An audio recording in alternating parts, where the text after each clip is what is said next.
Do you want to write more interesting and compelling characters? Did you know that most characters in folk literature can be broken down into different kind of archetypes? There are archetypes like the hero's journey, the maiden's arc, the queen's arc, the king's arc, and so forth.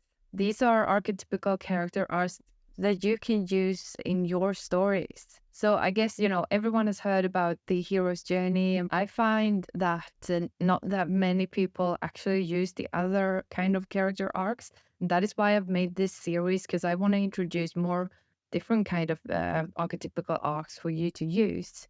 But a fair warning, though, is that if you go too hardcore here, it's a little bit, it's easy to end up writing a cliche character. So try to have some sort of balance when you write your archetypical characters. And in this video, I wanted to talk about the Maiden's Arc. So the Maiden is your typical damsel in distress. It's basically a character that goes from, that it's not quite a child anymore, but it's not an adult yet. So is going on this journey from childhood to adulthood. And, a lot happens during those years. So it's a very interesting character arc to explore. The Maiden's Arc is also a coming of age story that somewhat explores the awakening of sexuality. And in this video, like most of the examples that I will use are the maiden will be a woman and the villain or the protector will be a man. But it does not have to be. It does not have to be at all. I have written stories where I've switched up the roles and stuff like that. So you don't have to think that the maiden is a woman. Of course not. But just for the sake of, it being more easily, I will use the maiden as some examples of the maiden's archetype is Snow White, it's Feyre in A Court of Thorns and Roses, and it's Rose in Titanic. So now that we've gone through all of this, let's dive into the key points in the maiden's character arc. In the first act of the story, the maiden is protected but unprepared. So up to this point in the story, the maiden has followed the rules for two reasons. The first one is for her needs to get met, and the second one is to not get punished. She is, in this stage, she's very unprepared for like the real world, anything that's outside of the house of where her family lives or whatever.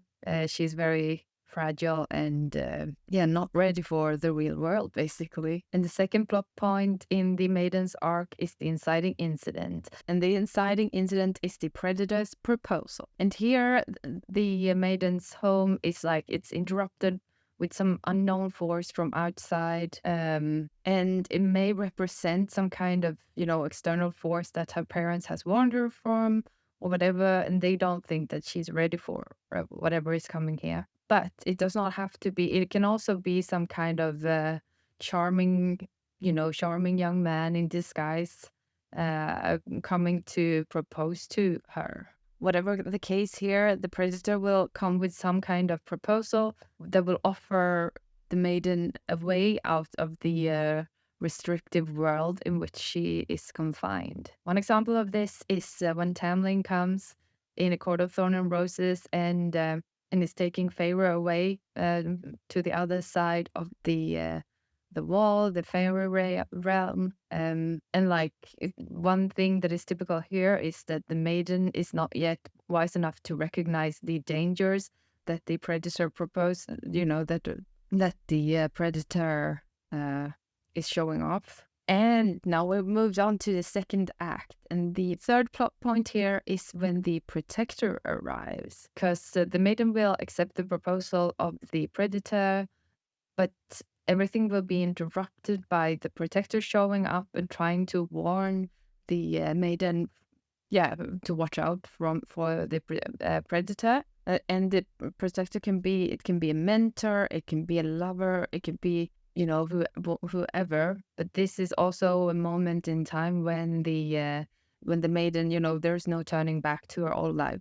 She is way beyond that. She can never go back to her parents or whatever. And in the first pinch point, the predator is feeling the maiden retracting a little bit, and this makes him nervous.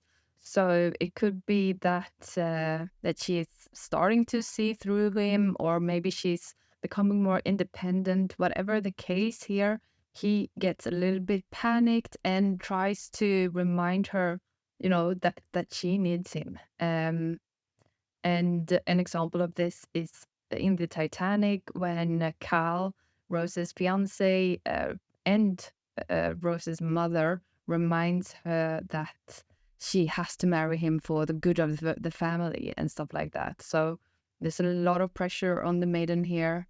And yeah, and at the midpoint of the story, identities, wants, and loyalties, crash into conflict. This is also the time when the maiden is starting to actually open her eyes for real.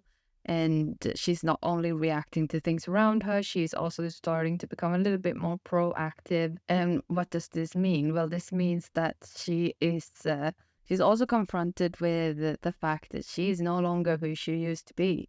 She's becoming a new person, and she can't go back to who she once was. She's also forced to confront the competing realities presented by the protector and the predator. She must choose which identity to internalize for the future. And in the second pinch point, this is when she becomes unmasked. Whatever she chose, she probably chose, not listening to the predator. So this is when the predator unmasks her and finds out that she is becoming an independent person, but also her new identity, the person she's growing into becoming, is revealed to everyone back at her, back in her home. So she's no longer the young innocent woman that she used to be. And now even her parents know it. And here, there will be a lot of people who used to know her who does not want her to do this change, and they will say stuff like that she has, she shouldn't change for her own good, or for the good of the family.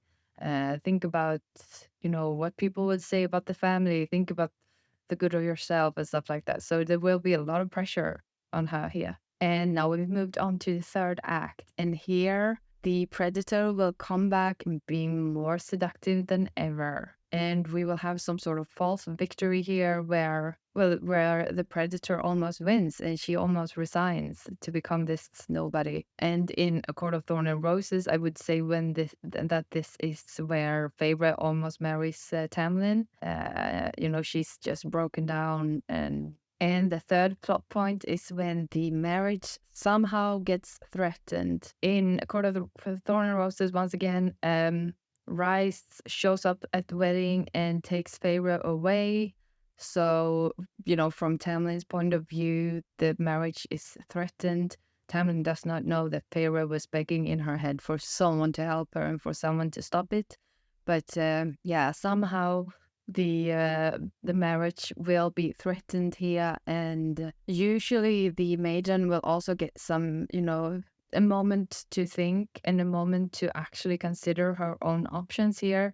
She will wander into the wilderness or whatever. She will have some time to consider her options before the climax. And in the climax, that is when the maiden decides to fight back and not fall into the arms of the predator.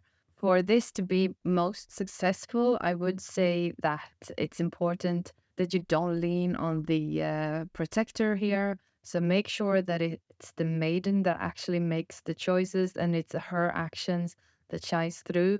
Since it's her character arc, the readers will want to see her growth and not, a wizard did it, or, some kind of ex machina explanation that won't suffice here. You have to make sure that it's her choice and she's the one who says, no, I'm not going to marry you, and walks away. And by doing this, this is when her coming of age story, this is when she becomes a real grown up, a real adult. And yeah, that's all for the Maiden's Arc.